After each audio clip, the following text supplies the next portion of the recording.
Hey guys, it's me again. Happy Monday afternoon to you. I am coming on to let you guys know that there is still no change in Chris's condition. I got a message from somebody.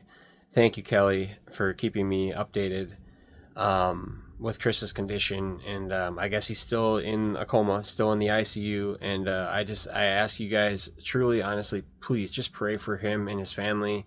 I couldn't imagine how hard that is for them, and without making it about me or the channel or about recovery or about this or about that, I'm just simply coming on here and asking for you guys to remember that you know Chris has a very young son and a young daughter too. I mean, Haley's not that old either, but Chris's son Colton is very young, and Chris and Katie's son, and we really look up to our dads, right? I know my son and my daughter really look up to me, and I know Colton looks up to Chris. I think all of us look up to Chris. I look up to Chris.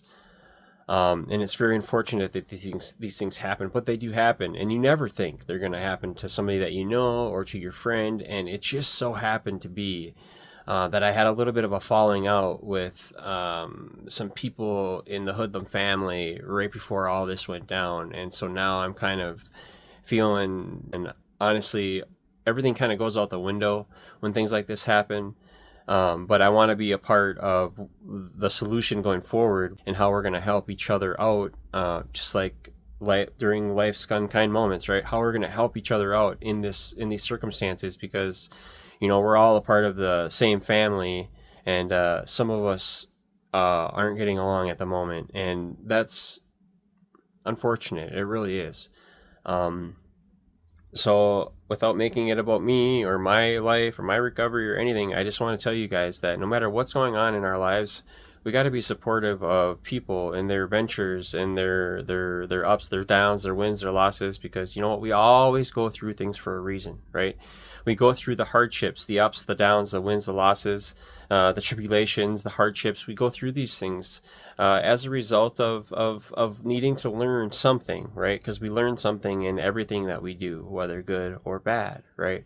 So we look to God today and we ask Him for protection, and we ask Him to keep us protected while we're doing the things that we do in our life. And we also ask for protection and strength for the other people and the courage to keep going, because sometimes it can be very hard to continue on. And I couldn't imagine what Chris's family is feeling right now, but I just wanted to reach out and say that, my family is here. I know that we're willing to do just about anything to show that we care, and that we're still here, and that there is opportunity for us to pray and to be mindful of the situation. So I love you guys. God bless you. Always be safe out there on your motorcycles.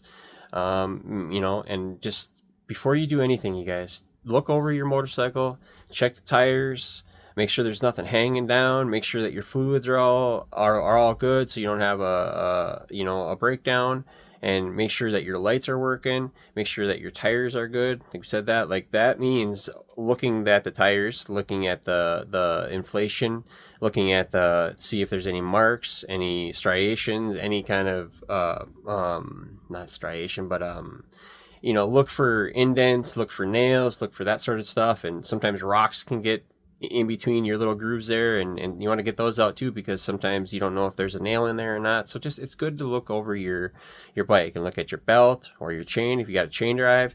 Look at your spokes, your rims, your handlebars, your lights, the fluids, and everything like that. And take a look and a peek under your motorcycle to look for anything that might be hanging down that might impede your travel forward or back.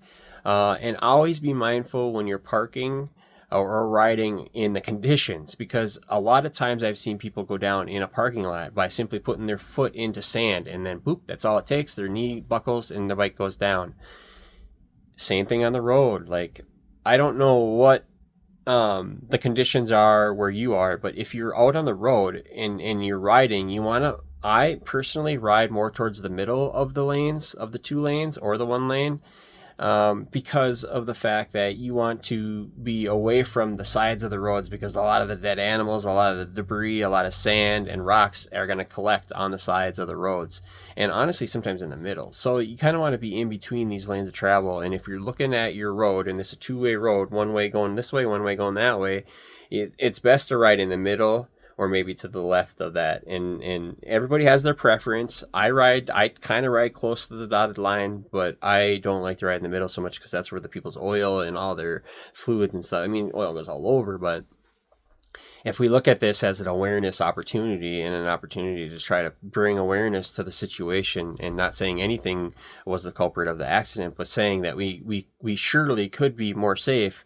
even me, even us, anybody could be more safe by simply doing some of the things on our checklist, a pre-ride checklist, that might help us out. And a lot of the things that I've learned about safety, honestly, came from David Otis, and he was the safety officer in the Hog Group for several years, and he I think he still is, actually. So he was the safety officer when I started in the Hog Group, and I think he still is. So he's still there, and I look up to David. I do, and I look up to the things that he brings to the table as far as the safety aspect.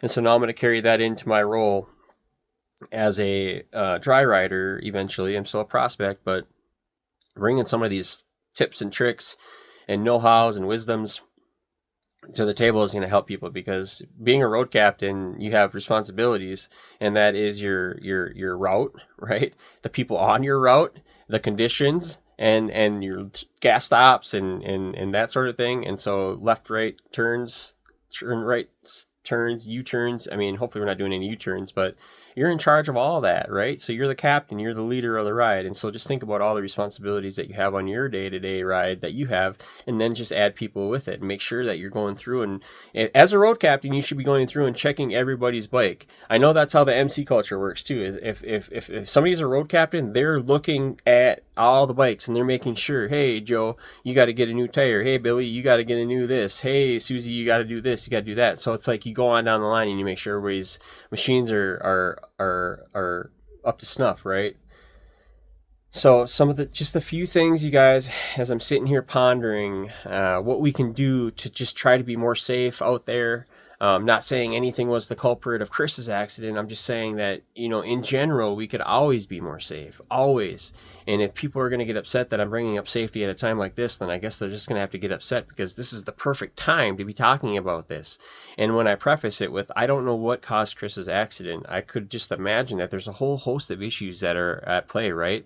I mean, you got conditions, it was at night, I mean, other drivers, animals, there's all kinds of things that could have been contributing factors to this accident. And we just pray for Chris's well-being, right? We want him to survive. We want him to have a fully functioning life outside of this accident.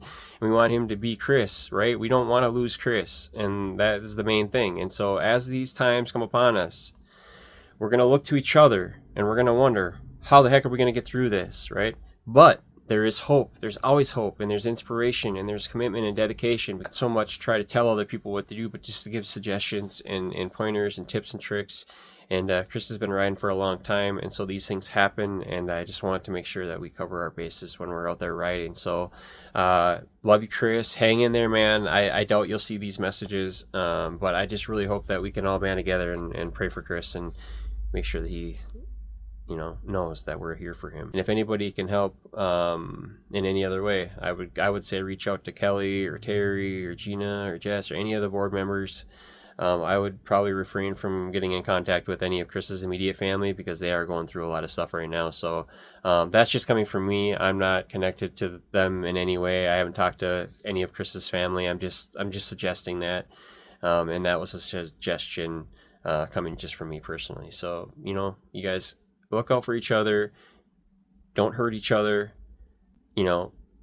Violence is never the answer, you guys. I'm snake bitten, rather. So I want to make sure that we're all good and that we're not being resentful of each other, because I want everybody to be well out there, okay? God bless you guys.